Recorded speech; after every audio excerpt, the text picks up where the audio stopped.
आइए संगत जी, आज के सत्संग की शुरुआत करते हैं और आज इनवाइट करेंगे सोनिया विजांटी को। सोनिया आंटी आए और सत्संग शेयर करें। जय गुरु जी, मेरा कोटि कोटि प्रणाम, कोटि कोटि प्रणाम। गुरु जी कहते थे जो मेरे को प्यार करता है ना, तब तक नहीं मैं उसको एक्सेप्ट कर सकता जब तक वो मेरी संगत को मेरे बराबर प्यार ना करे। और यही सच है, और यही हमारी फैमिली है, और हर कोई अपनी फैमिली को प्यार करता है। मेरा सबको प्रणाम। गुरु जी के बर्थडे का ये जो सेलिब्रेशन चल रहा है, मेरे लिए तो यही दिवाली, होली, ईद, क्रिसमस सब कुछ यही है। गुरु जी का सत्संग है तो मेरे लिए वो हर दिन दिवाली है। गुरु जी का सत्संग सुनना या सुनाना, बस ये यही जीवन का एक वो मेरा लक्ष्य बन चुका है। तो संगत जी, मैं वो जर्नी आपके साथ शेयर कर रही हूँ। जब मैं गुरु जी को मिली, मैं 94 में गुरु जी के दर्शन किए। शारीरिक रूप जब गुरु जी ने धारण करके धरती पर आए, तो हम लकी हैं कि हमने रब जी को देखा।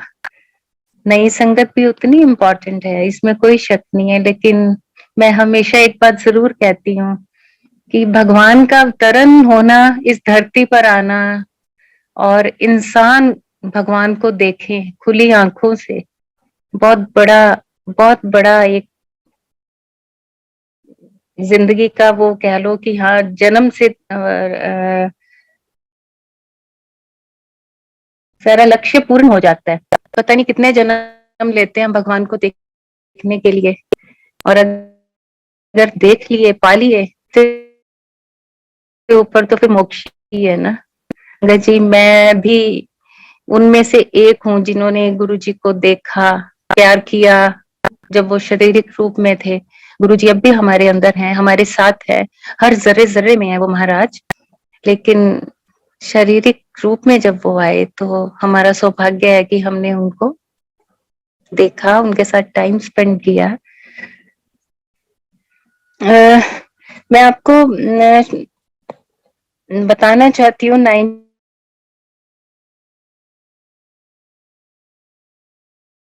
में जब मैं मिली गुरु, उनको जब मैंने पहली बार देखा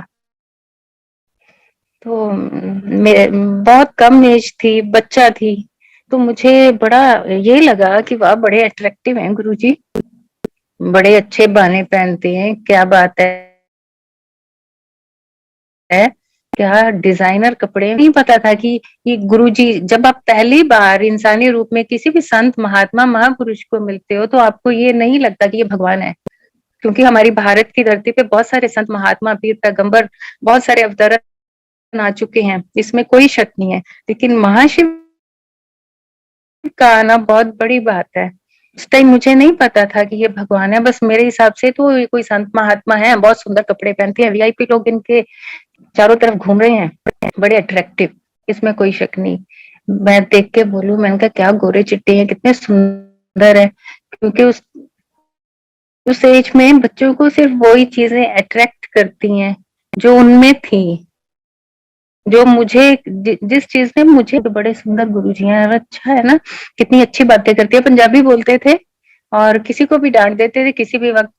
डिसिप्लिन्ड, वेरी डिसिप्लिन्ड, और खाना पिलाना बहुत से अच्छे से। तो और क्या होता है ना, आजकल भी और बहुत सारे संत महात्मा हैं, बहुत पहुंचे हुए भी होते हैं। मैं ये नहीं कहती कि अवतरण, सारे अवतरण नहीं होते। संत महात्मा अपनी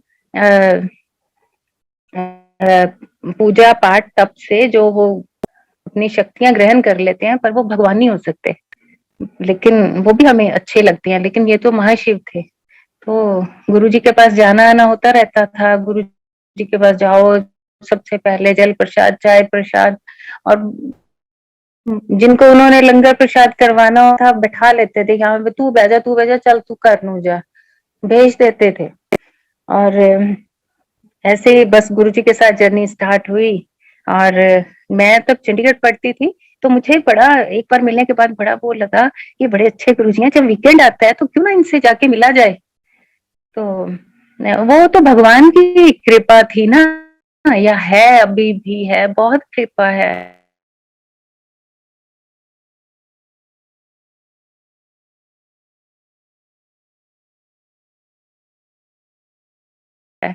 कि वो मन में उसी महाराज की कृपा थी, उसके अंदर रहम था मेरे लिए कि वो मेरे अंदर ये चीज डाली कि मैं उनसे मिलूं। तो वीकेंड आता तो मेरे को लगता था चल बस से भाग लो, यहाँ से चंडीगढ़ से जलंधर का 5 घंटे का रास्ता था, तो चली जाती थी। मेरे लैंडलेडी थी, तो मैंने एक दिन उनको भी बोला, मैंने कहा आंटी आप चलो, बड़े चमत्कारी गुरु हैं। कहते क्या चमत्कार करते हैं? मैंने कहा एक बार आप जाके तो देखो, वीआईपी आते हैं, वो जो बोलते हैं वो है, वो तो जादूगर हैं। मैंने एग्जैक्टली यही वर्ड यूज किया कि वो तो जादूगर हैं, सबके दुख दूर कर देते हैं। तो उन्होंने पूछा वो क्या ऐसी बात है? तो मैं आपको पहले ये सत्संग सुनाती हूँ कि ऐसी क्या बात मैंने देखी जो मैंने उनको बताई। मैं एक बार गुरुजी के पास गई हुई थी, गुरुजी के पास पेरेंट्स आए, उनका बच्चा चेयर पे उठा के 2 जने गुरुजी के पास लेके आए। तो गुरु को कहने लगे कि ये चल नहीं सकता, ये अपना कोई भी काम कर सकता, बड़ा हो गया है, 17-18 साल का होगा। मुझे अब इतना एग्जैक्टली याद भी नहीं है, और मेरे को ये भी नहीं पता कि वो लोग हैं कहाँ पे। गुरुजी ने मेहर की, उस टाइम मैं बैठी थी, मेरे सामने हुआ। तो एक बच्चा बुद्धि होने की वजह से एक आपके अंदर एक सहम भी जाते हो, क्योंकि गुरुजी उस टाइम रूम होता था, कड़छी और चम्मच से कहते होते चलो इन ऑपरेशन ओटी चला चलो, ऑपरेशन थिएटर। तो ओटी कहते थे उस रूम को, और वहां कड़छी चम्मच से जो भी महाराज करते थे, वो तो उनको क्या जरूरत थी इन चीजों की, बस वो ही ना दुनिया को कैसे बताते कि मैं क्या हूँ, क्योंकि हम लोग इतने मूर्ख हैं, हम नहीं जल्दी से समझ सकते जब तक हमारे सामने चमत्कार नहीं होते। तो वहां वो ले आई, और उसकी मदर नेचुरली, जिसके बच्चे को ऐसा हो, तो डिपेंडेंट बच्चा हो, बड़ा हो जाए, और मदर रोने लगी महाराज कि ऐसे ये ना तो उठ सकता है ना चल सकती हूँ इसको। तो हमें तो गुरुजी हंसने लग गए कि उनके पास जाओ सब ठीक हो जाएगा। तो गुरुजी कहते अच्छा, तनु की लगता है मैं जादूगर है? तो वो कहते महाराज नहीं, आप बस इस बच्चे पे मेहर करो, कर्म करो। गुरु जी कहते चल ठीक है। तो गुरुजी ने जल प्रसाद मंगवाया और बोला कि इनको दे दो, ये पी ले। तो उनकी मदर बोलने लगे कि ये तो गुरुजी नहीं पकड़ सकता। तो गुरुजी कहते अच्छा चल फिर तू पिला दे। उसके बाद फिर मंगवाए कि चाय लाओ, नहीं अब चाय अपने आप पिएगा। वो कहते नहीं गुरुजी ये नहीं पी सकता। तो गुरुजी ने ऐसे करके बोला कि इसके हाथ में ग्लास रखो। अब मदर है, कोई भी मदर डरती है, जिसने कभी देखा ही नहीं कि मेरा बच्चा कुछ पकड़ भी सकता है। तो उन्होंने बोला महाराज ये नहीं पकड़ सकता। तो गुरुजी ने बोला आप पकड़ा, इसके हाथ च रखो ग्लास। तो उन्होंने रखा, तो उसने फिंगर से ग्रिप किया उस ग्लास को करके। तो गुरुजी कहते एनू एदा हथ नाल थोड़ा सहारा ला, एनू प्या जा, ये प्रसाद है। तो उन्होंने पिलाई। तो उसके बाद गुरुजी ने फिर एक गिलास और मंगवाया, ले आओ ज्यादा ग्लास और ले आओ, इन प्रसाद पे आओ। तो उसके बाद फिर वही हाथ पे रखो, अपने आप पिएगा। वो तो जान ही जान है महाराज की, अपने आप उनको तो पता था कि वो उसे मेहर होने वाली है, वो ठीक हो जाएगा। लेकिन इंसानों को नहीं पता होता ना कि क्या होने वाला है। हम तो हर वक्त जादू चाहिए हमें, हर चीज चुटकी बजे और ठीक हो जाए, और इसमें कोई शक नहीं। मेरे महाराज ऐसे ही करते हैं, चुटकी से भी कम टाइम लगाते हैं सब कुछ ठीक करने में। उन्होंने वो चाय भी उनको पिलाई, पिला के तो गुरुजी ने बोला चल अपना ग्लास ना आप उत्थे रख के आ। अब जो बच्चा खड़ा भी नहीं हो सकता वो कैसे अपना ग्लास वहां तक रख सकता है? तो गुरुजी ने उसको ना डांट के बोला चल खड़ा हो जा।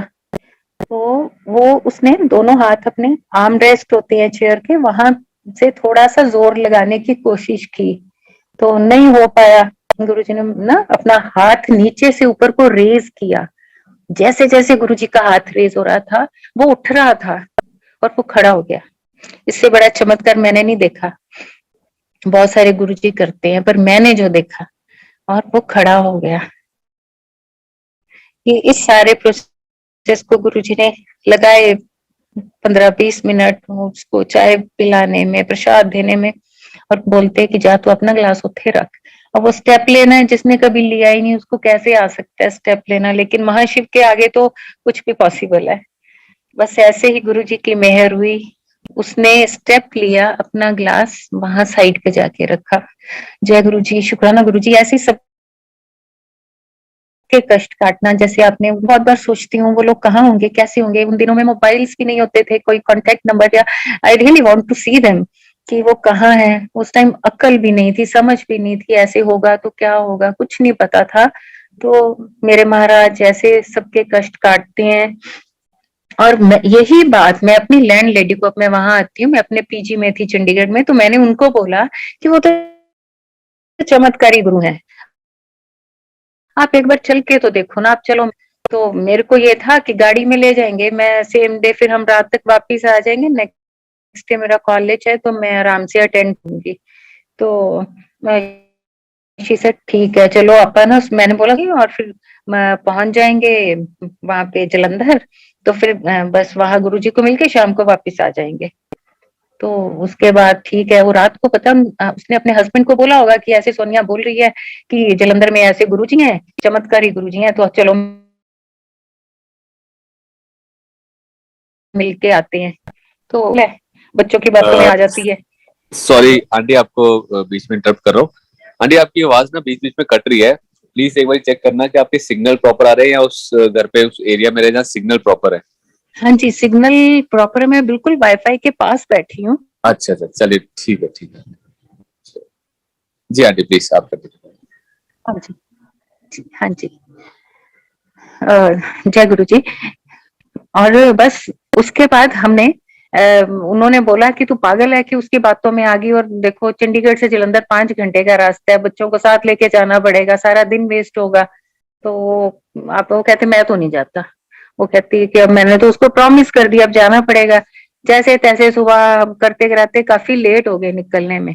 लेट होके वहां गुरुजी के पास काफी लेट पहुंचे, और पहुंचे तो गुरुजी ने जाते ही बोला कि वे आंटी अंकल लड़के आए हो हैं, की देखने आए हो कि मैं जादूगर हूं। और वो बेचारे एक दूसरे के मुंह को देखे कि और उनको ये भी लगे कि ये तो सोनिया तो हमारे साथ है, पहले भी नहीं गई कि जिसने बता दिया होगा। और ये बात मुझे भी नहीं पता थी कि वो लड़के आए। तो गुरुजी ने बोला लड़िया ना करो। तो बस उसके बाद गुरुजी ने हमें बोला लंगर खाओ ते टाइम नाल वापिस जाओ चंडीगढ़। गुरुजी तो सब जानते हैं, हम घर में क्या कर रहे हैं, बाहर क्या कर रहे हैं, गुरुजी के बारे में क्या सोच रहे हैं। He knows everything. तो हम वापिस आए तो वो मेरे को रास्ते में पूछते, इनको कैसे पता कि हम लड़के आए हैं। मैंने बोला इनको सब पता है, हमारे आगे पीछे का सब पता है इनको।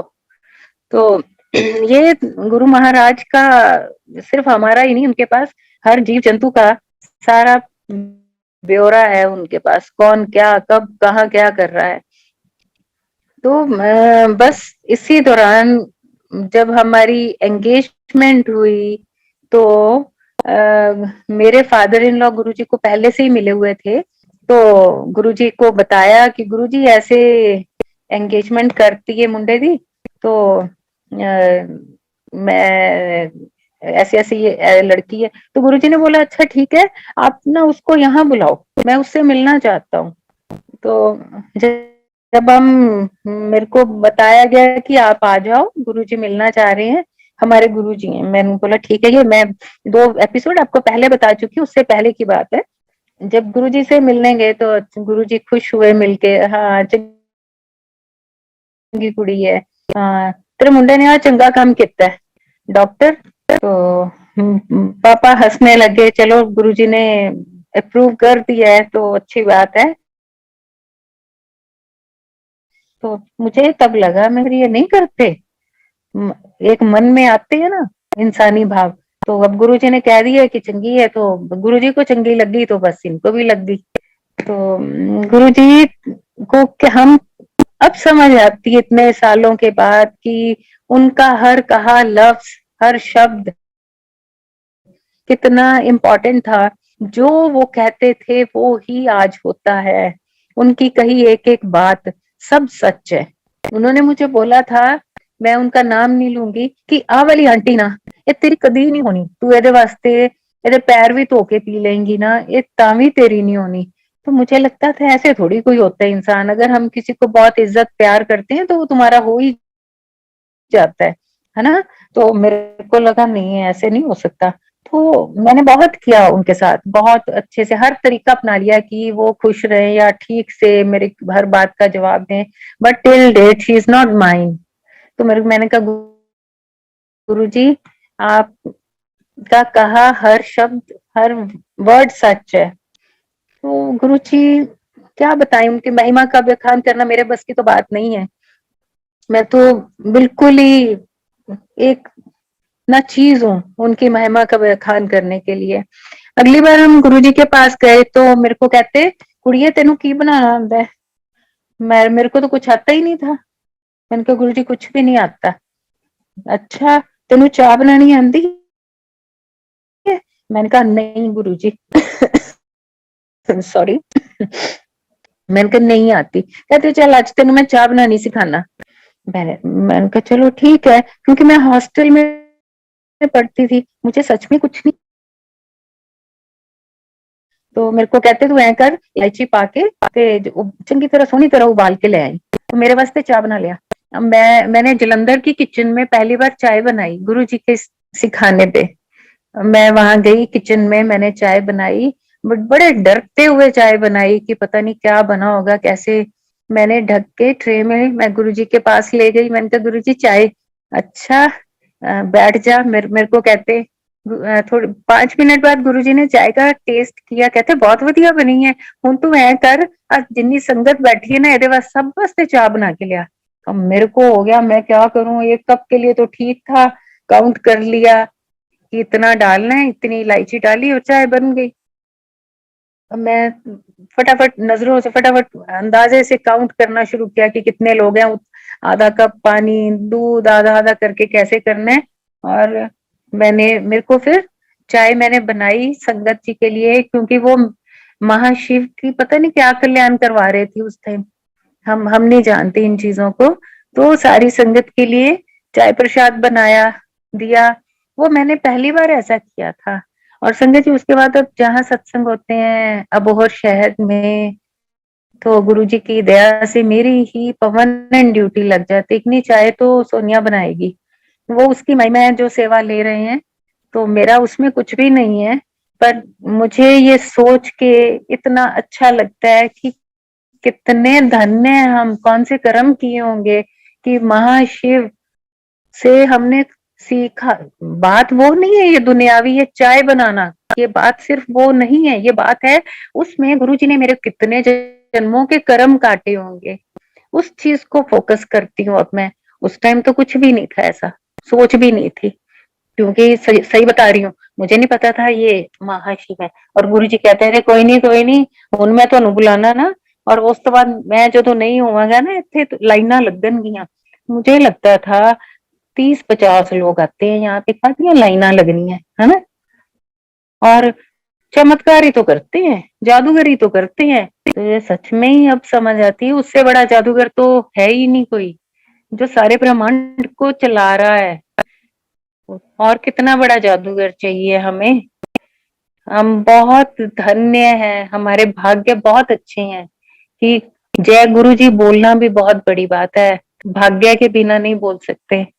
और फिर वही बात ले आती हूँ बार बार कि हम बहुत भाग्यवान है कि हमने धरती पर आए भगवान को देखा है, उनके हाथ से खाना खाया है, गुरु जी का जल प्रसाद पिया है। गुरुजी जलंधर में ही बैठे थे तो मैं उनके राइट साइड पे बैठी थी। जल प्रसाद मंगवाया, 2 घूंट पिया। मेरे को कहते अलग तू पी ले। एक बार तो जैसे वो ही गंदी बातें है ना इंसानी रूप में, मेरे को लगता था खुद पी लिया, पहले 2 घूंट देना ही था तो पहले दे देते, पहले 2 घूंट खुद पी लिए, अब मेरे को दे रहे हैं। मैंने पी पी लिया, मैं ये नहीं कहती। पर एक वो सोच जो अनजान थे ना कि ये कौन है, पर वो कितना माफ करता है ना। वो तो पढ़ रहे थे मेरी सोच को कि ये क्या सोच रही है, पर उनको ही पता था कि वो मेरे कौन से कर्म काट रहे हैं और मुझे क्या। उसी टाइम से उन्होंने मुझे जिंदगी देनी शुरू कर दी है। क्योंकि मेरे को ऐसी प्रॉब्लम है कि जिसका कोई ट्रीटमेंट नहीं है। मुझे ल्यूपस नेफ्राइटिस है, मुझे किडनीज की प्रॉब्लम है, और ऑटो इम्यून सिस्टम मेरा डेड है, वीक नहीं है, डेड है। मैं फिर भी जिंदा हूँ, मैं सारे काम करती हूँ, मैं एक नॉर्मल लाइफ लीड करती हूँ, only because of him, only because of he gave me जल प्रसाद। उन्होंने मुझे जल प्रसाद पिलाया। वो सारी चीजें अब समझ आती हैं कि वो मेडिसिन तो मुझे पहले ही दे गए थे, मुझे ब्लेस कर गए थे। और उस टाइम हमें ये लगता था कि है ना, कैसे गुरुजी हैं, डिवाइन प्रसाद। जब वो आता था प्रसाद, गुरुजी की आईज कुछ सेकंड्स के लिए बंद होती थी, और जब वो आता था तो मुझे तो वो भी जादू लगता था। मैं कहती थी ये तो जादूगर है, क्योंकि काम ही ऐसे करते थे गुरुजी। तो एक बार की बात है, गुरुजी के चरण कमल धुल रहे थे, थाली के अंदर, प्रात के अंदर गुलाब जल, फूलों की पत्तियां, शहद, दूध सब डाल के गुरुजी के वो धुले चरण कमल, और वो सारा प्रसाद संगत में बांटा गया था। मैं भी उनमें से एक भाग्यशाली हूँ कि मैंने वो भी लिया। तो मेरा जिंदा होने का सिर्फ एक ही वो है कि मैंने गुरुजी का जल प्रसाद, गुरुजी के चरण कमल का प्रसाद सारा लिया हुआ है।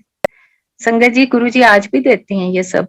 उसके लिए हमें अपनी दिल, दिमाग, आंखें खोल के रखनी पड़ती हैं। हमें सारा अपना जो प्यार, सारा ध्यान है, वो उस रब को देना पड़ता है। तो हमें वो सब भी दिख जाता है कि हाँ, गुरुजी अब भी कैसे हमें ब्लेस कर रहे हैं। उस टाइम में तो साक्षात करते थे, अब भी करते हैं। तो मेरे साथ अब भी गुरुजी ऐसे करते हैं। मैं बहुत बहुत गुरुजी का शुक्राना करूं तो मेरे पास तो वो जबान भी नहीं है, मेरे पास वो शब्द भी नहीं है, मेरे पास कुछ ऐसा गुण ही नहीं है कि मैं उनका गुणगान कर सकूं। तो मैं शुरू से खाना बहुत कम खाती थी, लाइक चपाती, ऐसी चीजें मैं बहुत कम खाती थी।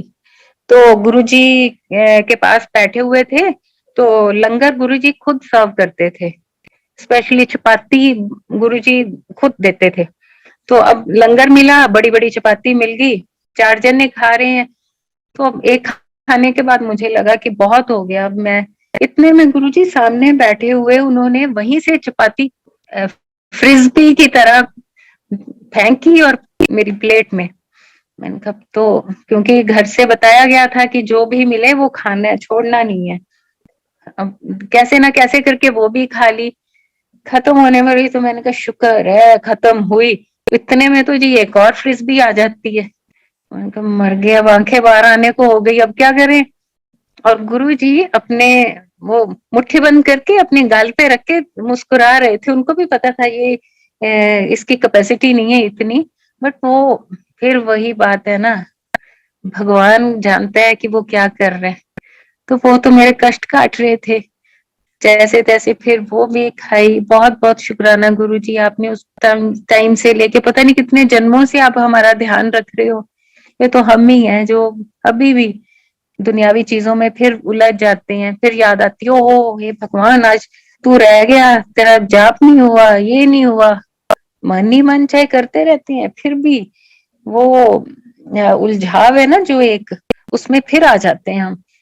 गुरुजी ने तो हमें हर चीज से, इन चीजों से निकाला हुआ है कि कर्म कांड पाठ पूजा ये सब कुछ नहीं। आप दिल से मुझे प्यार करो, मेरा ध्यान करो, चलते फिरते काम करते हुए, वही पाठ पूजा, वही तपस्या है कि हम काम करते हुए भी भगवान को हर वक्त अपने ध्यान में रखें। तो इससे बड़ी तो तपस्या ही नहीं है, गुरु जी कहते होते थे। अब समझ तो आती है पर फिर भी उलझ जाते हैं। तो संगत जी, मैं हमेशा एक बात कहूंगी, गुरु जी को हमेशा दिल से प्यार करना। कभी ये मत सोचना कि नहीं पहला तुसी साडे आ काम कर दो, फिर ਅਸੀਂ देखांगे, फिर मनांगे। मैं देखती हूँ लोग ऐसे कहते हैं आके, गुरु जी के बारे में बताओ, चलो हर किसी का कल्याण हो, भला हो, ये हमारा फर्ज है हर इंसान को बताएं कि ये परमात्मा है, धरती पे आ चुके हैं और अब भी हमारे आस पास है, हर कण में बस रहे हैं। तो इनका गुणगान करो। लोगों का आगे से वही होता है। ਅਸੀਂ ਤਾਂ ਮੰਨਾਂਗੇ ਸਾਡਾ ਆਹ ਕੰਮ ਹੋ ਜਾਏ, ਅਸੀਂ ਤਾਂ ਮੰਨਾਂगे ਸਾਨੂੰ ਇੰਨਾ कुछ मिल जाए। तो ठीक है, पर गुरु जी नई संगत को तो भाई बहुत ब्लेस करते हैं। मांग पहले वो टेस्ट करते हैं तो गुरु जी उनको पहले देखती हैं, फिर मनवा भी लेती हैं कि लो आ जाओ हुन। तो हमने कभी जितनी भी ओल्ड संगत है, मेरे ख्याल नहीं किसी की हिम्मत हो, क्योंकि डिसिप्लिन देखा है ना गुरु जी का, कि वो ये कहे ना जी पहला सानू आ दियो फिर असी मनांगे। गुरु जी तो क्या बात है, जब गुरु जी के पास बैठते थे चौकड़ी मार के बैठे हैं तो हिम्मत नहीं होती थी कि आप अपना अपना साइड चेंज करके बैठ जाओ कि टांगे वो सुन्न हो जाती हैं या कुछ, हिम्मत नहीं होती थी, क्योंकि साक्षात भगवान सामने बैठा है। ये नहीं कि दिखावे का डर था, अंदर से था, अगर हम हिल गए तो क्या, क्योंकि वो एक नेचुरली वहां से जो रेज आ रही होती थी परमात्मा के, वहां से जो आपकी बॉडी ले रही होती थी, वो ऑटोमेटिकली डिसिप्लिन में रखती थी वो रेज आपको। ये नहीं कि वो हम चाहते थे कि हम डिसिप्लिन में रहें, वो तो वहां की जो शक्ति आ रही थी वो हमें बांध के रखती थी। तो आज की संगत तो नई संगत को तो उन्होंने माना ही भगवान के रूप में है ना। हमने तो उनको एक चमत्कारी संत के रूप में, बाबा के रूप में माना था। ये तो टाइम से समझ आई कि वो क्या बात है, भगवान है हमारा। तो इसलिए नई संगत बहुत ज्यादा ब्लेस्ड है। कभी ये मत सोचना कि पुरानी संगत है तो पता नहीं क्या, नहीं नहीं, सब बराबर है। फिर भी मैं हमेशा कहती हूँ कि यस, गुरु जी कहते होते थे कि ਤੁਹਾਨੂੰ ਕੀ लगता है मैं ਤੁਹਾਡੇ तरह हड्डियां ते मांस ਦਾ ਬਣਿਆ, मैं तो रब हाँ। गुरु जी कहते थे मैं रब हाँ, क्योंकि मैं, मेरे अंदर ना तो हड्डियां है ना मांस है। गुरु जी ने ये सब बोला तो मुझे लगा कि दिखते तो हमारी तरह हैं, तो इनमें सच में हड्डियां और मांस नहीं है। गुरु जी के पास जब जाते थे, एम्पायर स्टेट की बात है, तो मेरा तो दिन दिमाग में यही था कि आज तो मैंने गुरु जी के पैर पकड़ के देखने हैं कि इनमें हड्डियां मांस है कि नहीं, क्योंकि मैं तो मन में सोच के गई हुई थी कि आज मैंने ये करना है। जब लाइन में मेरी बारी आई गुरु जी को मत्था टेकने की, तो मैं तो सीधे झट से अपनी नीचे झुकी, हाथ लंबे किए और गुरु जी के पैर पकड़ लिए। संगत जी, मैंने जैसे ही गुरु जी के पैर पकड़े, मेरी तो मुट्ठियां बंद हो गई और हाथ में कुछ भी नहीं था। हालांकि पैर मेरे हाथ के अंदर ही थे, पर सच में जैसे कॉटन पकड़ लेते हैं आप, और कॉटन के अंदर कुछ नहीं होता। तो गुरुजी ने मुझे दिखाया कि हाँ मैं सच में हार्ड मास का नहीं हूँ। तो उसके बाद तो जी फिर मिलना तो मेरा तो दौर शुरू हो गया कि मैं तो पकड़ पकड़ के देखूं। गुरुजी तो समझ गए, 2-3 बार तो उन्होंने मुझे ये वाली लिबर्टी दी, उसके बाद पैर ऐसे कर लिए, कहते चलो चलो आगे चलो। क्योंकि हम बहुत लिबर्टी लेते हैं ना हर चीज की, इंसानों से ही ले लेते हैं कि हमें कहीं से कुछ अच्छा मिल रहा हो तो हम कहते हैं चलो और सही और सही। वो तो परमात्मा थे कि उन्होंने बोला तेरे को बता दिए, अब ठीक है बस।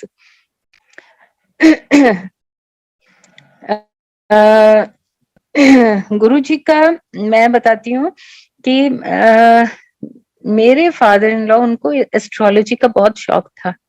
मतलब वो कोई बिजनेस नहीं था उनका, शौक था कि कैलकुलेशंस करनी, दूर बैठे फेस रीडिंग और स्टोन्स में काफी। तो गुरुजी हमेशा उनको मना करते थे, डॉक्टर आ तू कम ना करया कर, आ पत्थर वाले कम ना करया कर, कोई फायदा नहीं है, ना पत्थर च कुछ नहीं पिया। पर वो जैसे डेस्टिन्ड होता है ना हर किसी का, कि नहीं उनका तो था। तो मेरे को अक्सर वो कहा करते थे, जैसे मेरी शादी के बाद वो कोई भी बात होती थी सबके सामने ही बोल देते होते थे, कहते तेरी कुंडली के हिसाब नाल तेरे बच्चा नहीं होएगा। तो तब जब आपकी अर्ली एज में शादी होती ना, तब आपको इन चीजों की समझ भी नहीं होती कि होगा नहीं होगा, ठीक है, कभी सोचा भी नहीं होता ये बात कि हाँ होगा भी। उल्टा शर्मा जाते हो आप, है ना, कैसी बातें करते हैं ना कि नहीं होगा तो क्या है, जैसे भोलापन होता है, कभी मैंने सोचा भी नहीं था। तो अब ये बात उन्होंने घर में बोली सबके सामने। उसके बाद जब हम शाम को गुरुजी को मिले, तो गुरुजी ने जाते ही बोला, डॉक्टर मैं तेनू कितनी बार कहा तू एस्ट्रोलॉजी छड़ दे, एदा कोई कम नहीं है मेरे सामने। तो कहते गुरुजी क्या हो गया, कहते ले पीछे ही मैं खड़ी थी, कहते कुड़ी इधर आ, चल तेन मुंडा ब्लेस किता। मतलब सुबह वो घर में ये बात कर रही हैं, कहते ये तो मुंडा होएगा। मुझे तब भी ऐसी कोई वो खुशी की बात ऐसी लगी ही नहीं कि चल ठीक है, गुरुजी ने कहा है, जो कहा है ठीक है। और मेरे को, मैं सच्ची बताऊं, कोई ऐसा कोई लगा भी नहीं कि हाँ होएगा ही, इन्होंने कहा है तो उसके बाद वही पापा की तो वो रटती कि ना ना दीदा, वो क्या दोष है, फलाना है, ये है, इसके नहीं हो सकता। तो संगत जी, मेरे बेटा हुआ गुरु जी की ब्लेसिंग से। और मैं इस चीज को सच में ये कहती हूँ कि अगर उनकी एस्ट्रोलॉजी के हिसाब से मेरे नहीं भी होना था, तो गुरुजी महाराज के सामने तो कोई भी चीज ऐसी नहीं है जो इम्पॉसिबल है। वो तो कायनात के स्वामी हैं, वो कुछ भी कर सकते हैं, कुछ भी प्रकट कर सकते हैं, किसी को कुछ भी दे सकते हैं। हाँ, एक तब मांगना सच में आता भी नहीं था और पता भी नहीं था कि मांगते भी हैं। और भगवान से तो खैर, लोग कहते हैं हम उससे नहीं मांगे तो किससे मांगे, वो बात भी सच है। पर हाँ, हर चीज नहीं, गुरुजी कहते थे मेरे से मांगो, पर वो चीज मांगो जो हमेशा आपके पास रहे। ऐसा कुछ मत मांगो जो कुछ टाइम के लिए हो। दाता हो ना मंगिए, फिर मंगन जाइए, वो मांगो। कहते मेरे से कोई हेल्थ नहीं मांगता, कोई मोक्ष नहीं मांगता। सारे कहते हैं पैसा दे दो, कार दे दो, इतनी वो क्या, पैसा होते हुए भी लोग फिर मांगते हैं हमें और दे दो। तो गुरुजी हमेशा कहते थे कि मेरे तो ओ मंगो जो हमेशा ਤੁਹਾਡੇ नाल रहे। मेरे तो मांग लो कि रब तू ही मेरा हो जा। को कौन मांगता है? कोई नहीं मांगता। कभी नहीं किसी ने कहा, हमने कभी गुरुजी के लिए प्रे किया है कि मेरा रब तू हमेशा खुश रहे। हम हमेशा कहते हैं हे भगवान, हम मुझे हमेशा खुश रखना, हे रब तू मुझे हेल्दी रखना, हे रब तू भी हेल्दी रहना। कभी नहीं कहा। तो उसको भी तो प्यार करो ना, तभी प्यार वापस मिलता है। वो तो हम नहीं भी करते, वो तब भी हमें प्यार करता है, बहुत प्यार करता है। तो गुरुजी ने एक बार मेरे फादर इन लॉ को बोला, डॉक्टर तू ना अपना सामान बिस्तरा बोरिया सारा लेके तू मेरे को आ जा। तो कहते गुरुजी किवें? कहते बस तेनू कहता तू मेरे को रहना है। तो पापा घर आए, कहते मेनू गुरुजी ने आ कहा कि मेरे को रहना है। तो नेचुरली मम्मा ने पूछना था कितने टाइम वास्ते, या तो वो कहते ये तो नहीं बताया, बस उन्होंने ये कहा है कि तू आपदे कपड़े कुपड़े ले आ तो हुन बस तू मेरे को रहना है। तो हमने कहा चलो ठीक है, गुरुजी ने कहा है तो। बाकी फिर ये भी लगता है ना कि बाकी जो काम चल रहा है वो सब कौन करेगा, या घर का और भी बहुत सारा, जैसे घर के मेन बंदे पे सारा बिजनेस का होता है। हमारा अबोर में भी बिजनेस है और तब दिल्ली में भी था। तो ये सारा कैसे होगा? कुछ ज्यादा सोचा नहीं, चले गए गुरुजी के पास। दिन रात गुरुजी के साथ रहना, जहाँ गुरुजी जाते थे वहीं चले जाते। और सबसे बड़ी बात है कि गुरुजी उनको अपने रूम में रखते थे जहां वो सोते थे। कितना लकी, क्या कर्म किए होंगे उन्होंने कि भगवान के साथ ही रहना मिला उनको।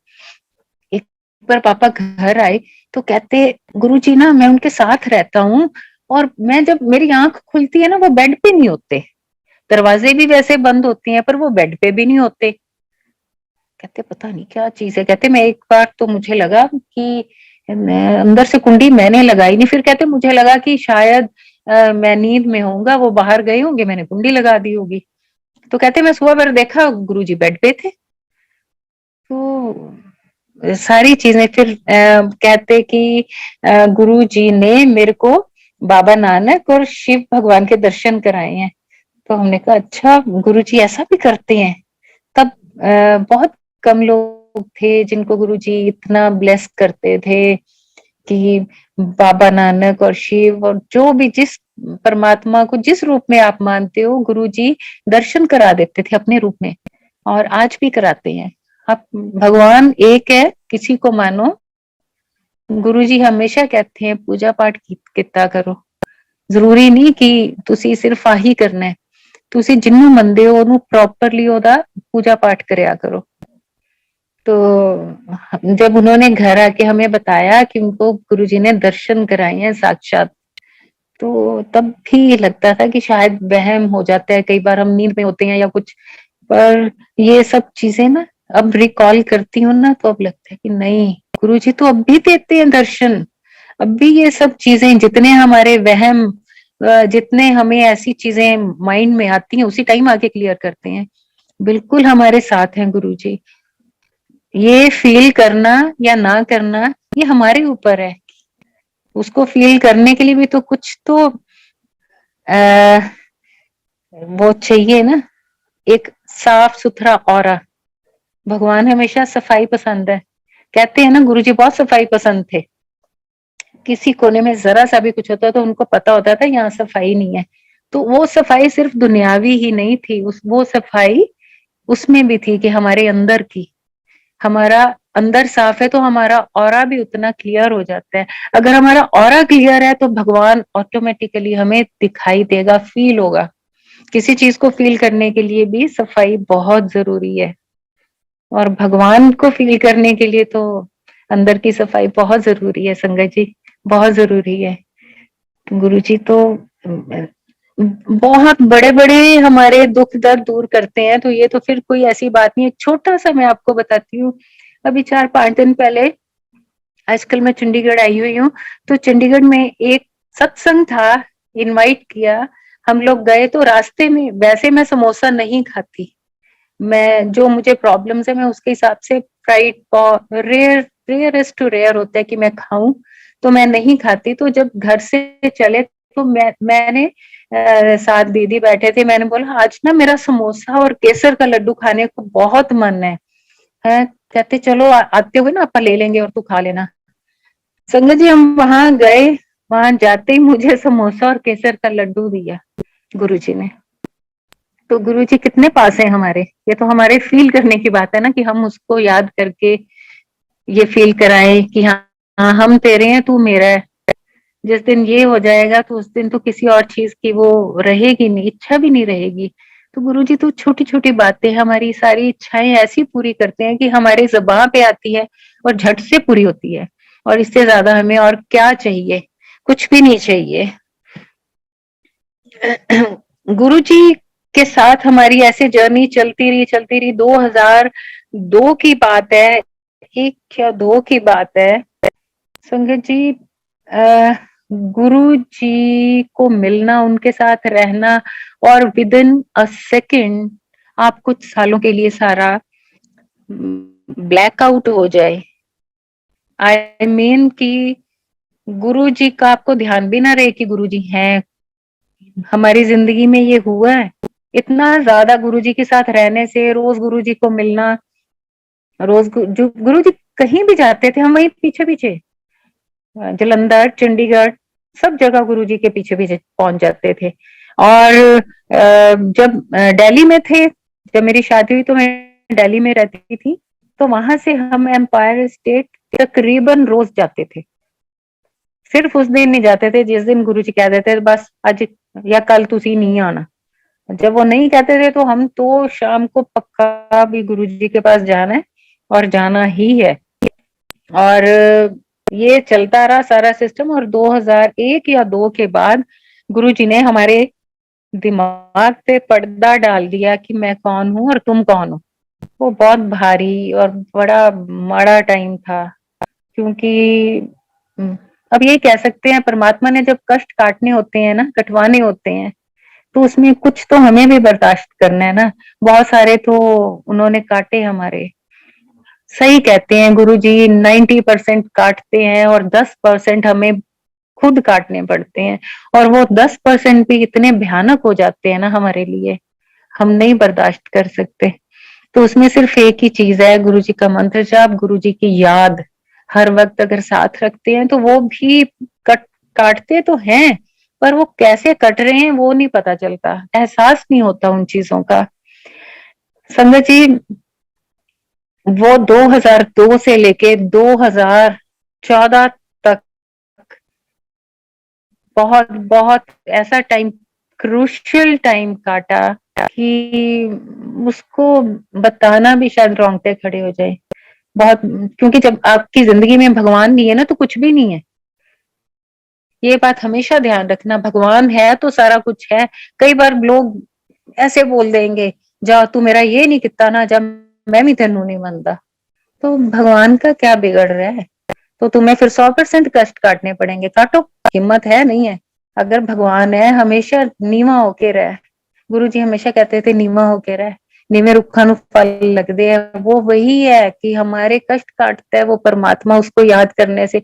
और 10% भी हमारी तो हिम्मत नहीं है कि हम काट लें। इस दौरान हम हमारे ऊपर सारा लॉस, सारी हर तरह की घर में बीमारियां, हर तरह का सुकून छिन जाता है ना, जैसे वो हालत हो गई। उसी दौरान मेरे को किडनी की प्रॉब्लम हो गई।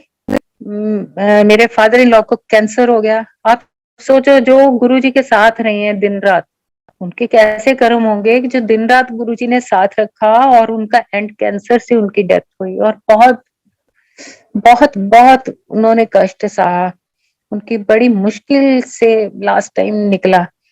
और उसके बाद जब उनकी डेथ के बाद मेरा बेटा, 2014 की बात है, इसको तो पता भी नहीं था बड़े मंदिर का। और जब हम 2000 की बात है, नोएडा में ही थी, मैं गई हुई थी तब बड़ा मंदिर बन रहा था। तो पापा खुद जाते थे बड़े मंदिर, जब कंस्ट्रक्शन चल रही थी तो बताते थे कितना बड़ा शिवलिंग बन रहा है, पूरे वर्ल्ड में ऐसा नहीं होगा। और एकदम गुरुजी ने हमारे पर्दे डाल दिए कि कौन सा बड़ा मंदिर, कौन सा क्या, हमें कोई, ये इम्पॉसिबल बातें हैं संगत जी। हम दुनिया में किसी को 2-4 बार भी मिल लेना, तो कुछ टाइम बाद अगर कोई उसका जिक्र होता है तो हम बोलते हैं अच्छा अच्छा, ओ अच्छा ये। और आप सोचो, हमने गुरुजी को ध्यान ही नहीं किया, हमें पता ही नहीं कौन सा बड़ा मंदिर, कौन से गुरुजी। गुरुजी ने हमारे ऐसे पर्दे डाले। तो मेरा बेटा दिल्ली में गया हुआ था दादी के पास, तो वो कहते चल आपा बड़े मंदिर, क्योंकि दिल्ली के काफी लोग जाते हैं तो वो भी जाने लग गए। उन्होंने बेटे को बोला चल तू भी चल, कि तेरा 14 साल का ही था। तो गुरुजी के बर्थडे वाले दिन गुरुजी ने हमें माफ किया। गुरुजी कहते हैं ना, परिवार च कोई एक जना भी आ जाए ना तो फिर मैं सारे दे कर्म माफ कर देना। तो हमारे रहे होंगे माड़े कर्म, बहुत माड़े कर्म। तो गुरु जी, बेटा गया सुबह 7 बजे से लाइन में लगा हुआ था, रात को 3 बजे इसकी बारी आई वहां बड़े मंदिर में। एक छोटा सा बच्चा, इतना लंबा सफर, गुरु जी इतने कष्ट हमारे कटवाने के लिए बच्चे को लाइन में लगा के 3 बजे मत्था जब उसने टेका, उसके बाद घर आके बताया मैं बड़े मंदिर गया था। हमने बोला कौन सा बड़ा मंदिर? कहता पता नहीं, वो दादी ले गई थी, गुरुजी का है। तब भी नहीं दिमाग में आया अच्छा गुरुजी, हमारे गुरुजी, नहीं आया। फिर 2019 में वहां से दिल्ली से एक फोन आया कि आपके ना घर के पास सत्संग है गुरुजी का, आप जरूर जाके आओ। तब भी मुझे लगा कि बहुत गर्मी है, अभी मैं तो नहीं जाती, क्योंकि मेरी इतनी हैवी मेडिसिन चलती है, गर्मी बिल्कुल बर्दाश्त नहीं होती। मैंने कहा नहीं, मैं तो नहीं जा रही। तो फिर दिल्ली से मेरे मदर का फोन आया, मदर इन लॉ का, कहते नहीं तू ना जाके आ, तू मत्था टेक के आ वहां पे। मैंने कहा अच्छा जी चलो ठीक है। मैं जब गई उनके, मैंने कहा हो ये तो गुरुजी है। मतलब गुरुजी, मतलब मुझे गुरुजी समझ ही नहीं आ रही थी कौन से गुरुजी, जिनके साथ इतना रहे, जिन्होंने मेरी शादी कराई, जिन्होंने सब कुछ पहले बताया हुआ था ये होगा। ओहो, मैंने कहा ओहो ये तो हमारे गुरुजी हैं, ये कैसे जानते हैं? क्योंकि तब तो हमें ये भी नहीं पता था कि अब संगत इतनी बढ़ गई है, अब लाइनें लगती हैं, घर घर में सत्संग, घर घर में सत्संग होते हैं। तो वो कहते जी हमें तो कहीं से पता चला था ये गुरुजी बहुत कष्ट काटते हैं। मैंने कहा अरे वाह। मैंने कहा, फिर मैंने उनको बताया, मैंने कहा ये गुरुजी तो हमारे घर आए हुए हैं। अबोहर में गुरुजी आए थे, स्कूल है अबोहर में, जीडी सीनियर सेकेंडरी स्कूल। तो तब जब पापा उनके पास रहते थे तब गुरुजी ने बोला था चल तेरे स्कूल चल दे। तो जलंधर से गुरुजी अबोहर के लिए तब संगत को वहां से बोला चलो सारे उठो, चलो अबोहर जाके आने हैं। तो वहां पे एक संगत ऐसी थी जिनको ये पता था कि गुरुजी की गाड़ी में पेट्रोल नहीं डलता, गुरुजी बिना पेट्रोल के गाड़ी चलाते हैं। तो उन्होंने अपने ड्राइवर को बोला कि तू ना गुरुजी की गड्डी का पीछा नहीं छड़ना, ते तू आपका टैंक करा ले फुल, ते जिवें ही चलना है ना, तू बस जिन्नी मर्जी स्पीड होए इन्हां दे पिछे रहना है। ते आपां देखदे हां भी इन्हां दी गड्डी किवें चलदी है। वो हर कोई, जैसे उनमें से हम भी एक हैं जो आजमाने की कि ये कैसे ऐसा होता है, ये ऐसा हो नहीं सकता, ये जादू है, ये फलाना है, या कोई चीज छुपा लेते हैं फिर निकाल के हमें दिखा देते हैं। द सेम वे उन्होंने बोला कि ये तू ड्राइवर नु बोलिया कि तू इन्हां दी गड्डी दा पीछा नहीं छड़ना, कुछ भी हो जाए। वो कहता ठीक है जी। 15-20 परांठे उन्होंने पैक कराए हुए इसी के रस्ते संगत नु खवा देंगे। और वो गुरु जी की गाड़ी, क्योंकि उसने गुरु जी की गाड़ी का मीटर भी देखा तो बिल्कुल नीचे एंड पे था। कहते गुरु जी की गड्डी च पेट्रोल है नहीं। अपने वो जो भी मालिक को बता रहे होंगे ना वो ड्राइवर कि गुरु जी की गड्डी दा पेट्रोल है नहीं ते पक्का इन्हां नु पेट्रोल पवाना पैना है। वो कहते बस हुण तू गड्डी नहीं इन्हां दे पिछा नहीं छड़ना। कहता नहीं जी आपा नहीं छड़दे। वो तो जी रास्ते में आधे रास्ते आए तो गुरुजी ने बोला रोको गड्डियां। उनको लगा ये पक्का अब डलवाएंगे पेट्रोल। वो कहते गड्डियां रुकवा के परांठे बंडो संगत नु। तो वो एक आंटी कहती परांठे भी ने सारे ते संगत नहीं है कम से कम 100 दे करीब है ते परांठे किमें पूरे आनगे। गुरुजी कहते लियाओ परांठे दो मैं वंडना। गुरुजी ने सारे परांठे सबको एक एक जिसका जितना मन था खाए। और आप सोचो 20 परांठे से 100 संगत ने जी भर के खाना खाया। ये भगवान ही कर सकता है, इंसान हम थोड़ी कर सकते हैं। और कोई जादूगर भी नहीं, जो इंसानी जादूगर है वो भी नहीं कर सकते। ये जो सबसे बड़ा जादूगर है वो कर सकता है। और वो ऐसे ही करता था, आज भी करता है। कोई कहता है ना जादूगर है, गुरुजी जादूगर है, मैं कहती हूँ हाँ गुरुजी बिल्कुल जादूगर है। जिसने पूरी दुनिया चलाई है, 3 लोग चलाए हैं, 3 लोग का मालिक है, कैसे सबको एडजस्ट करता है। कीड़े पतंगे का भी ध्यान रखता है कि उसको खाना कहाँ से कैसे देना है। तो गुरुजी जब वहां से खाना खिलाया सबको, वहां से चले तो अबोहर पहुंचे तो वो ड्राइवर ने बोला कि मैंने गड्डी देखी तब भी एंड पे ही थी सुई और पेट्रोल डलवाया ही नहीं। तो गुरुजी को तो पता था ये क्या सोच रहे हैं। कहते फिर कर लिया मेरा पीछा क्यों, फिर मैं पेट्रोल पवाया, मेरी गड्डी एवं ही चलती है बिना पेट्रोल दे। वो शर्मिंदा तो होते ही हैं, हम तो इंसान है, पता नहीं हमें शर्म भी आती है कि नहीं आती। हम अगली बार फिर आजमाना चाहते होते हैं, हम ऐसे ही हैं। तो उस टाइम सुखी आंटी भी गुरुजी के साथ आ रहे थे अबोहर। तो अबोहर मलोट से जब अबोहर की तरफ आते हैं तो वहां से एक रोड राइट को अबोहर की तरफ हमारे घर की तरफ आती थी और लेफ्ट साइड की बीकानेर को जाती है। तो समहाउ वहां पे तब उस टाइम 95 की बात बता रही हूँ, कोई मोबाइल्स नहीं होते थे, कोई कनेक्शन ऐसा नहीं होता था कि हम एक दूसरे को करके पूछ लें तू कहाँ है। उनकी गाड़ी उधर को टर्न हो गई थी। तब सुखी आंटी का मैंने एक सत्संग सुना, उसमें उन्होंने बोला कि मैंने उस टाइम रास्ते में ये गीत लिखा था गुरु जी के लिए कि आज मेरे गुरु आना जी। गुरु बड़ा फेमस सुखी आंटी का है। तो कहते मैंने सोचा था स्कूल जा रहे हैं उन्होंने स्टेज पे जाके गाऊंगी गुरु जी दी महिमा। तो उनकी गाड़ी बीकानेर की तरफ मुड़ गई। सवा वो नहीं आ पाए, वो ढूंढते गुम हो गए रास्ते में और फिर सीधा जलंधर को चले गए। तो गुरुजी जब वहां आए तो सारे बच्चों को उन्होंने ब्लेस किया, सारी संगत को किया, उस धरती को पाक किया जिस घर में हम रहते हैं। ये बात नहीं है संगत जी की कष्ट नहीं आते, कष्ट बहुत आते हैं, वो तो हमें भुगतने ही है। पर इस बात का बहुत शुक्राना है गुरु जी का कि गुरु जी के चरण जहां पड़े वहां का एक एक जर्रा कितना खुशनसीब है ना।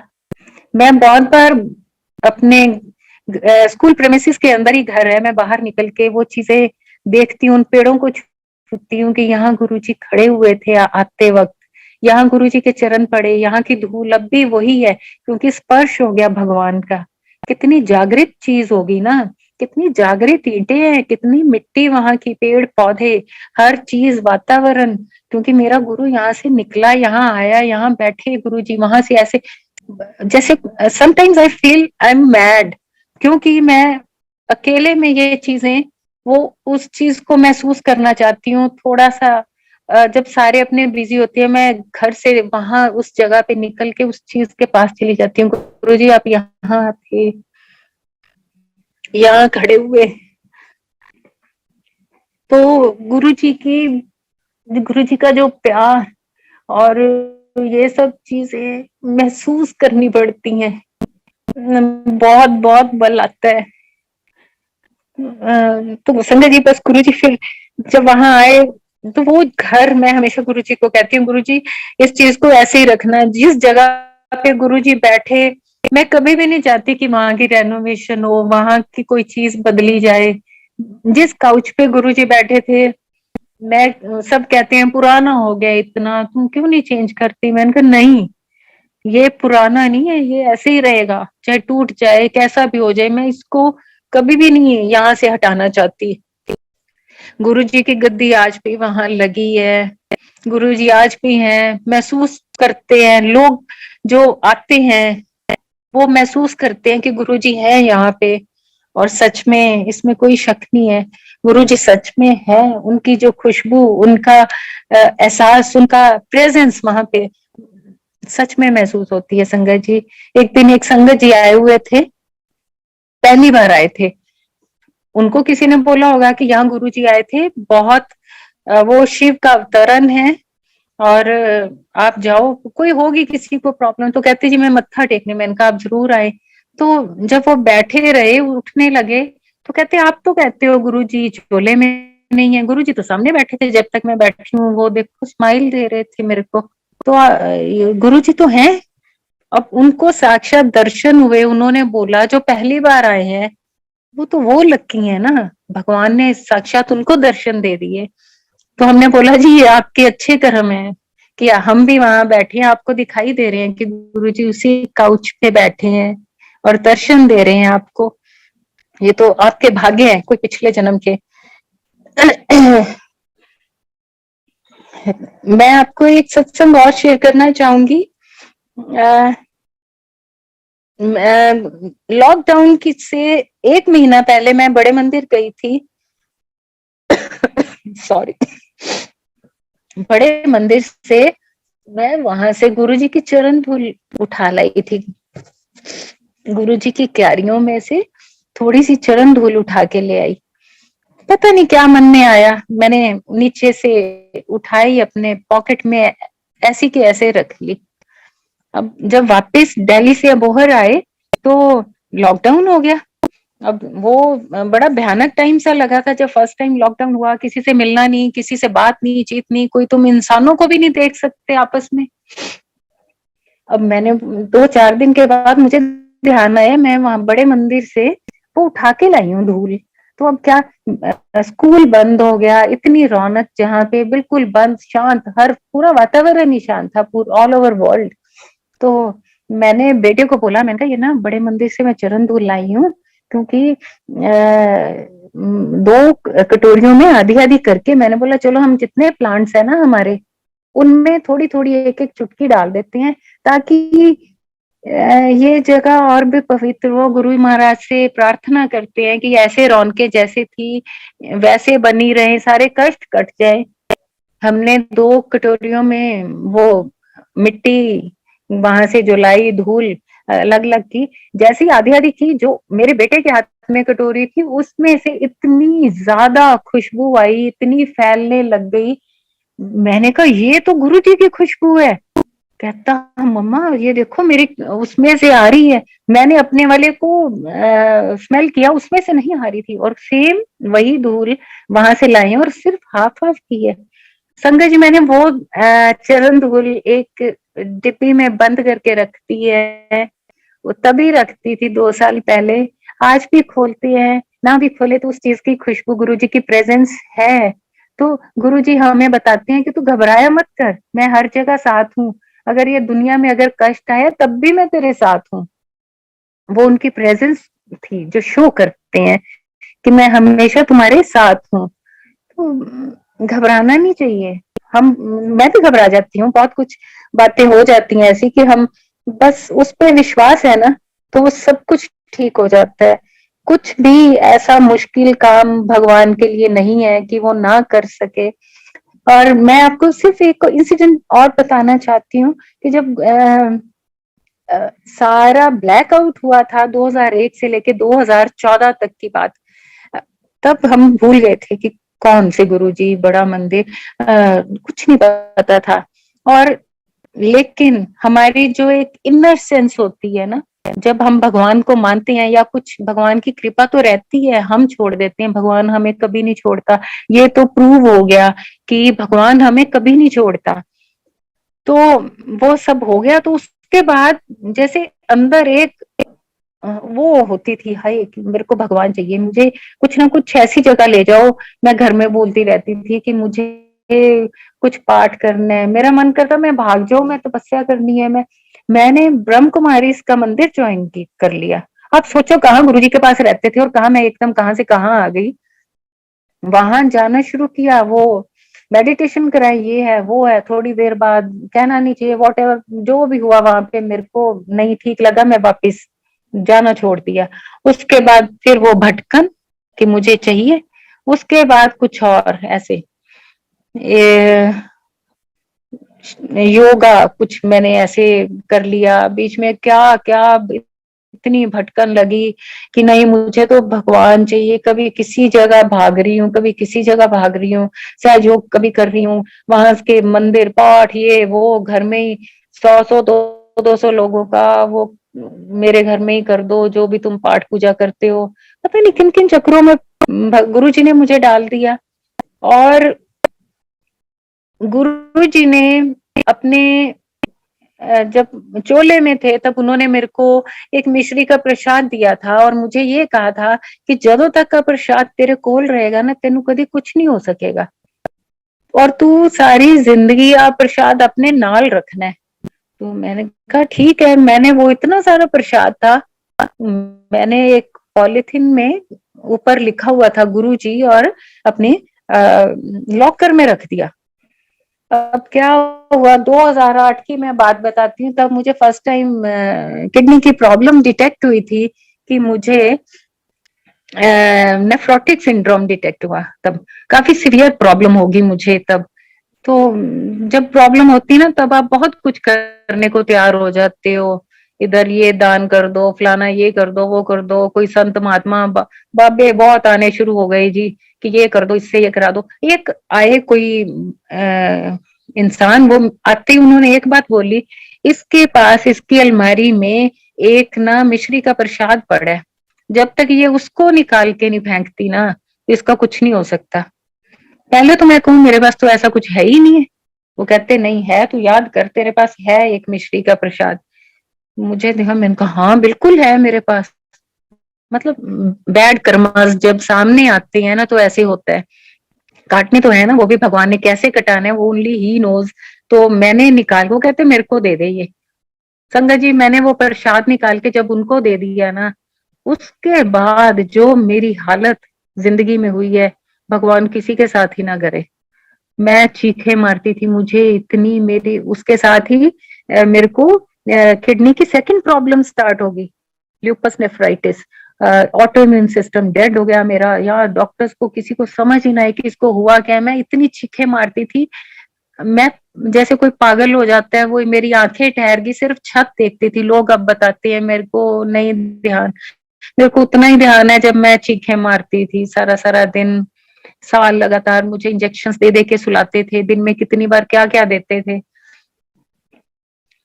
फिर गुरुजी ने तो साथ नहीं छोड़ा था, पर उनके कई बात पे भी हम नहीं चले थे ना, तो मेरे को तो भुगतना था, मुझे क्या। और भी बहुत कुछ ऐसा हुआ घर में सबके साथ। तो फिर भी गुरुजी ने मेरे को बचाया। मुझे उस चीज का डिटेक्ट हुआ कि इसको और क्या प्रॉब्लम है।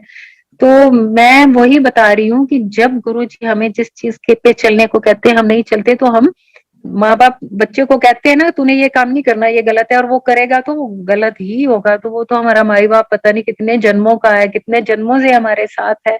And he knows each and everything कि क्या करना है, कब क्या नहीं करना, कौन से कर्म है जो काटनी है, कैसे काटनी है।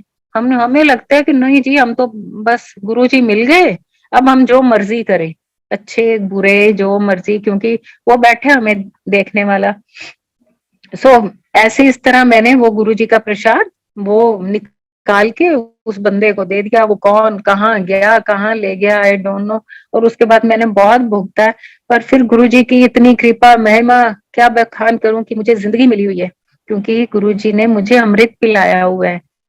तो मुझे भुगतान तो मैंने भुगता, पर मुझे गुरुजी ने जिंदगी दी है, और इतनी फिट और अच्छी। मैं उसके लिए बहुत बहुत शुक्राना गुरुजी, आपका बहुत बहुत शुक्राना। पीजीआई में इस चीज के लिए ये सारी रिसर्च चल रही है। जो प्रॉब्लम मुझे है, ल्यूपस बहुत कम रेयर डिजीज है, और इसका पीजीआई में रिसर्च सेंटर है इंडिया में। तो फॉरेन से डॉक्टर्स आए हुए थे, तो उन्होंने बोला क्योंकि बहुत बुरी हालत होती है जो इस तरह के पेशेंट्स होते हैं, उनकी हालत इतनी खराब होती है कि पहचानना मुश्किल हो जाता है। तो मेरे को डॉक्टर पीजीआई से फोन आया कि आप ऐसे फॉरेन से टीम आई हुई है, तो हम जिन पे रिसर्च चलती है तो आपको इनवाइट कर रहे हैं, आप प्लीज आओ आप एक बार पीजीआई में। तो हमने बोला ठीक है। जिस हॉल में सब डॉक्टर्स बैठे थे, हम वहां एंटर की तो मेरे को कहते जाके पेशेंट को लेके आओ। आई सेड मैं पेशेंट हूँ। वो कहते ये पेशेंट है, ये तो कहीं से नहीं लग रहा कि इसको ल्यूपस नेफ्राइटिस है। मैंने बोला yes, I am the patient. तो ये मेरे गुरु की महिमा है, कितने कष्ट देने के बावजूद कोई देख के नहीं कह सकता कि मुझे इतनी प्रॉब्लम्स हैं, क्योंकि उसने मुझे अपने हाथों पे रखा हुआ है, इसलिए कि यस मुझे उससे प्यार हो गया है। जब हम उसको प्यार करते हैं तो कैसे वो मुझे कुछ होने देगा। ऐसे 2020 की बात है, तब कोरोना का चल रहा था, लॉकडाउन था, तो अबोहर वाली साइड में फ्लड आ गया, इतना भयानक कि हमारा घर पूरा 4 फीट तक, अप्रोक्सीमेटली 3-4 फीट तक पानी, सारा फर्नीचर एकदम सब कुछ। तो मेरे वहां पे गुरुजी की जोत मैं 3-4 जगह, जहां जहां मैं स्वरूप बड़े बड़े लगा के गुरुजी के बनाए हुए हैं स्थान, तो मैं वहां पे करती हूँ, जोत जलाती रहती हूँ। ऐसे प्यार आता है, इसलिए नहीं कि वो कर्म कांड है, मुझे प्यार आता है तो मैं जोत जला देती हूँ कि ले। तो कितना सुंदर लगता है ना, जब मैं जोत जलाती हूँ तो स्वरूप खिल आता है, मुझे लगता है कि हंस रहे हैं गुरुजी, अब खुश हो रहे हैं। तो शायद मेरा तरीका है उसको और खुश करने का। तो पानी इतना आ गया, 3-4 दिन घर से पानी नहीं निकला, आप सोचो बाहर का गंदा पानी। और गुरुजी का पूरा वो टेबल डिप था, सिर्फ उनके ऊपर जो ग्लास है टेबल का टॉप, उस पे नहीं था। तो मैं गुरुजी को आते जाते, गुरुजी देख लो, मेरे को क्या, आपने सबको गंद में रखा है, और आप खुद भी देखो कहाँ बैठे हो, गंद में बैठे हो। और 24 घंटे की जोत में 1 सेकंड के लिए मिस नहीं होने देती थी। शायद वही अजमाना कि देखो, रियलाइज करा रही थी उनको कि गुरुजी देखो, मैं भी यहाँ बैठी हूँ, आप भी यहाँ बैठे हो, मैंने आपको कोई उठा के कोई जगह नहीं चेंज की, मैं करूँ क्या, क्योंकि हर जगह पानी है। उसके बाद उसी टेबल के नीचे गुरुजी से जब हम मिलते थे, तब गुरुजी की पिक्चर्स खुद अपने कैमरा से शॉट की हुई थी। तो वो एक बड़ी प्रीशियस एल्बम है मेरे पास, वो उसी ड्रॉर्स में टेबल के नीचे थी। और गुरु जी का दिया हुआ एक पतासे का प्रसाद भी, जो उन्होंने मेरे को कभी दिया होगा, वो भी उसी में था। आप सोचो, पानी के अंदर अगर एल्बम्स हैं तो उसका क्या हाल हो सकता है, एक बुक्स का क्या हाल हो सकता है। सब कुछ गल गया था, सब कुछ। और जब सारा पानी निकल गया, सब कुछ हो गया, तब गुरुजी का वो सारा टेबल हमने खाली करके सारा वो उसको नया बनवाना पड़ा, क्योंकि बहुत गंदा हो गया था। मैंने देखा सारा कुछ गला हुआ है, लेकिन उसके अंदर जो एल्बम पड़ी है गुरुजी की और जो प्रसाद है, वो वैसे का वैसा पड़ा है। पानी के अंदर पतासा तो घुल जाएगा ना, चीनी तो है और क्या है, वो एज इट इज पड़ा है, वैसे गुरुजी लिखा हुआ है। और गुरुजी की एल्बम्स एज इट इज, जैसे कुछ ड्रॉप भी पानी का ना लगा। और डैम्पनेस में भी एल्बम्स जुड़ जाती हैं, वो हो जाता है ना पेज का, वो चिपक जाता है, कुछ भी नहीं, एज इट इज। ये करिश्मा है, ये जादू है, उस जादूगर का जादू ही तो है। गुरु जी का क्या क्या व्याख्यान करें, क्या ना करें। बहुत छोटे हैं, बहुत बहुत, हम कुछ भी नहीं है, कुछ भी नहीं है। मेरी भाभी हैं, वो रहती हैं कनाडा। तो 2020 की ही बात है, बिफोर लॉकडाउन। तो वो इंडिया में आई हुई थी, तो मेरे को कहते कि तुम लोग सारा दिन गुरुजी गुरुजी गुरुजी करते रहते हो, तुम लोग पागल हो क्या। कहते तुम्हारे खाने के वक्त तो गुरुजी, तुम लोग उठते हो तो जय गुरुजी सब शुरू हो जाते हो, मतलब कहते पागल हो गए हो क्या। मैंने कहा क्या बात, आपको क्या तकलीफ है। कहते नहीं, मैं देख रही हूँ कि तुम लोग बहुत ही ज्यादा इस चीज में हो, उठते बैठते जय गुरुजी, खाते हुए गुरुजी आ जाओ खा लो, गुरुजी ऐ कर लो। मैंने बोला भाभी ऐसे मत बोलो, मैंने बोला ये गुरुजी हैं, गुरुजी नहीं भगवान है। तो ना वो हंसने लग गए। ये रात के जैसे सब आए हुए थे फॉरेन से, तो हम सारे नीचे बैठ के बातें कर रहे थे। तो कहते तुम लोग तो ना रात को भी गुरुजी की बातें करते हो, बस करो। मैंने कहा ऐसे नहीं बोलना चाहिए, मैंने कहा ये भगवान है। तो भगवान को तो किसी रूप में जैसे मर्जी याद कर लो ना, उसके लिए अपने कोई वो तो है नहीं है कि कोई पूजा पाठ के लिए कोई कर्म कांड करने हैं, तो हम तो ऐसे ही याद करते रहते हैं। तो वो ना मजाक उड़ाने लग गए, कहते नहीं भाई तुम लोग ज्यादा ही कुछ कर रहे हो। इतने में ही रात के 2:30-3 बजे का ही टाइम होगा वो, मैं हम दोनों नीचे बैठे हुए थे। तो उन्होंने मुझे बहुत कसके पकड़ लिया। मैंने कहा क्या हो गया आपको? कहते वो देख सामने गुरुजी खड़े हैं, वो देख शिव बन गए हैं, वो देख कितनी लाइट। कहते हाय पूरा कमरा लाइट। कहते मेरी आंखें चुंधिया रही हैं, साथ बोल रही हैं, साथ गुरुजी को कह रही हैं वो देखो गुरुजी खड़े हैं, वो देखो शिव बन गए हैं, मेरे को डर लग रहा है। तो कुछ मिनट के बाद उनको पसीना, ये 2 जनवरी की बात है, वो इतनी ठंड में उनको इतना पसीना आ गया। मैंने बोला आपको क्या हुआ है? कहते मेरे को सामने गुरुजी ने दर्शन दिए हैं, कहते इतनी लाइट आ गई शिव भगवान भोले शंकर के रूप में। कहते मैं फिर कहते सॉरी गुरुजी सॉरी। मैंने बोला ऐसे मैं आपको मना कर रही थी, पर मैंने कहा चलो जिसका कब कल्याण कैसे होना है, कौन से शब्द बोलने हैं कि आपको भगवान ने दर्शन दे दिए, मजाक में ही दे दिया आपका तो तर गए आप। फिर कहते नहीं मेरे को ना बड़े मंदिर जाना है। उनकी 4-5 दिन बाद फ्लाइट थी। देन शी सेड कि मुझे बड़े मंदिर जाए बिना मैं कनाडा नहीं जाऊंगी। मैंने बोला अच्छी बात है, आप जाओगे जब फ्लाइट के लिए तो 1-2 दिन पहले चले जाओ, बड़े मंदिर दर्शन करके फिर चले जाना। अब गुरुजी भी तो परीक्षा लेते हैं ना, ऐसे भगवान है इतनी जल्दी मिलता भी है, लेकिन हमें कुछ तो परीक्षा है ना।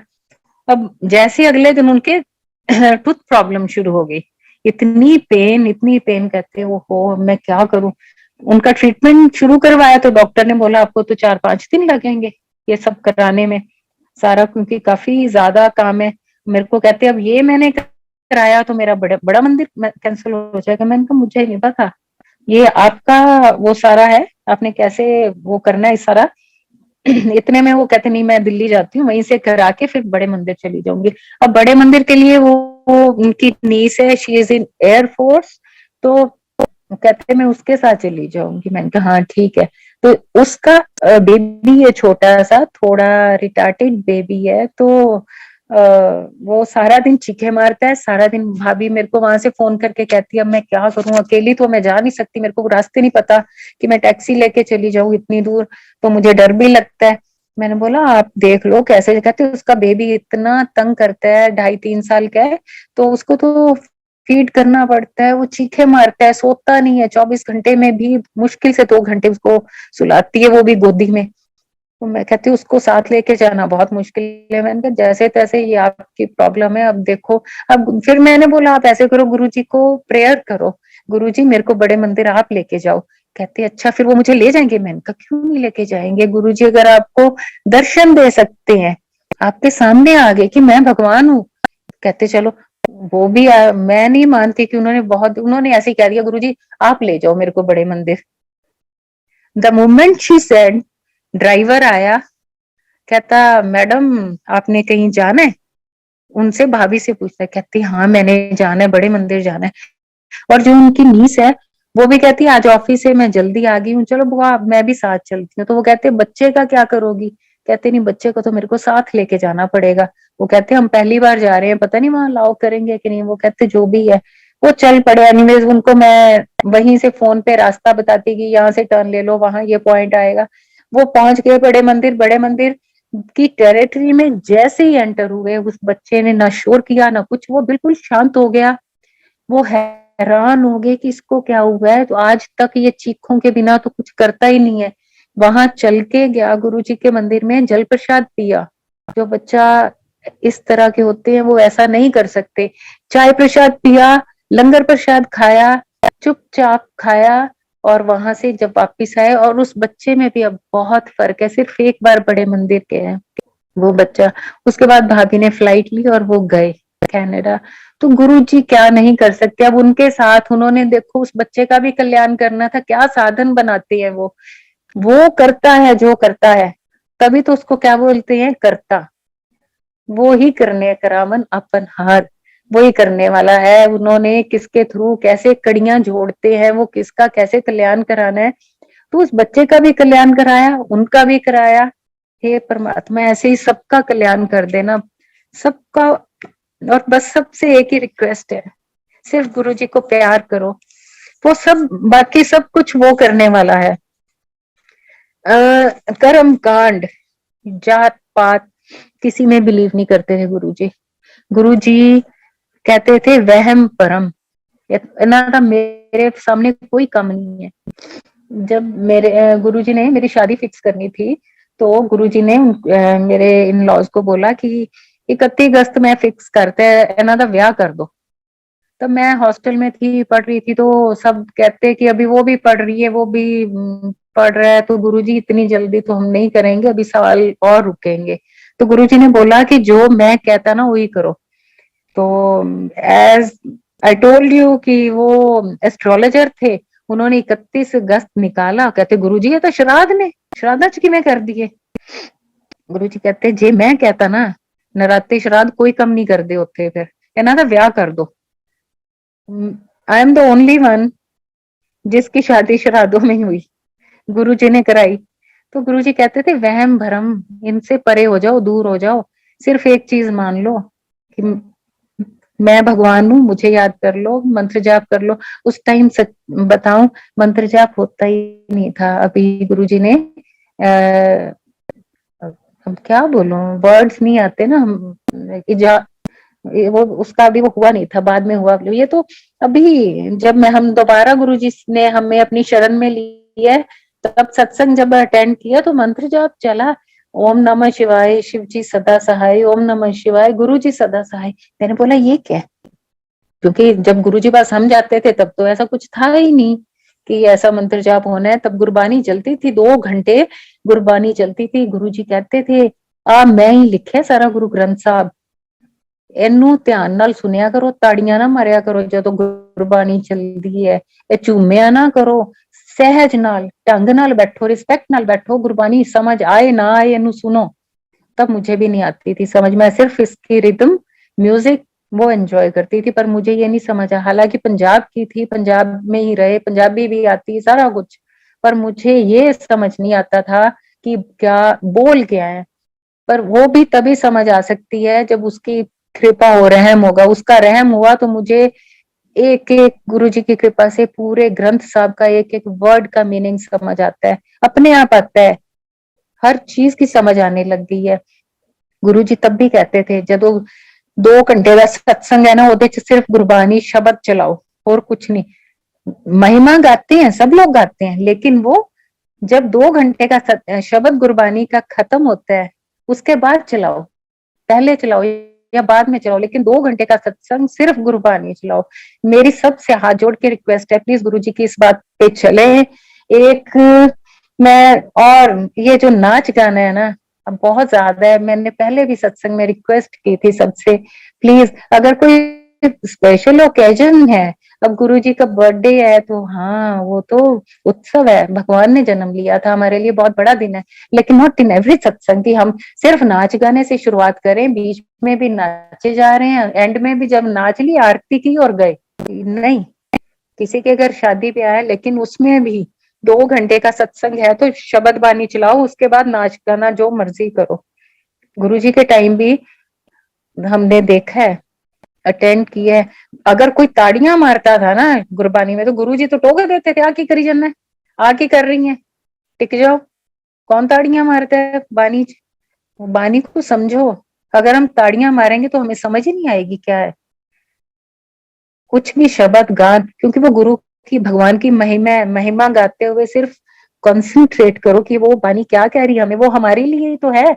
जिस भी सत्संग में बानी चल रही है उसमें जो शब्द चल रहे हैं वो हमारे लिए चल रहे हैं, और उस टाइम जो शब्द चल रहा है उसमें हमारे सारे आंसर्स हैं। सो प्लीज कंसंट्रेट ऑन शब्द गुरबानी, उसमें से अपनी हर चीज का आप आंसर निकालने की कोशिश करो, और उसी में ही है। सो संगत जी प्लीज गुरु जी के हर वचन को ओबे करो, उसी में ही भलाई है, और कहीं कुछ नहीं पड़ा। वो कहते हैं ना, मैं चारे कुंडा पालियां तुद जे वड ना साइयां। सच्ची मैं तो कहती हूँ कि तेरे से बड़ा तो कोई भी नहीं है।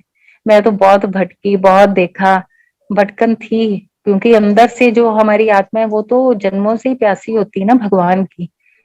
तो मेरे भटकन थी। मैं गुरुजी से मिलने के बाद भी जब ब्लैकआउट हुआ तो बहुत भटकी। उसके बाद गुरुजी ने मेहर की, दोबारा अपनी गोद में लिया, अपनी शरण में लिया। मैं बहुत थैंकफुल हूँ उनकी। प्लीज प्लीज ओबे गुरुजी's वचन, और शब्द गुरबानी का रिस्पेक्ट करें, बहुत रिस्पेक्टफुली सुने। कोई ताड़ियां मारने की जरूरत नहीं होती, झूमने की, क्योंकि अगर आप आराम से शांत से डिसिप्लिन में बैठोगे तो वो सब समझ आएगी। आज नहीं आ रही तो कल जरूर आएगी। वो कृपा करेगा, सब पे करेगा। सो गुरुजी के इस उत्सव की सबको बहुत बहुत बधाई, सबको प्रणाम। कुणाल अंकल, आपको भी बहुत बधाई, आपका बहुत बहुत शुक्राना। आपने इस इतने बड़े प्लेटफॉर्म पे गुरु जी की महिमा का गुणगान करने का मुझे मौका दिया। बहुत बहुत धन्यवाद। सारी संगत, आपका बहुत बहुत धन्यवाद। आपने टाइम निकाला मेरे गुरु महाराज की महिमा का गुणगान सुनने के लिए। जय गुरु जी, शुक्राना गुरु जी। कोई गलती हो गई हो तो माफ करना। मैं हाथ जोड़ के माफी मांगती हूँ आप सबसे। जय गुरु जी।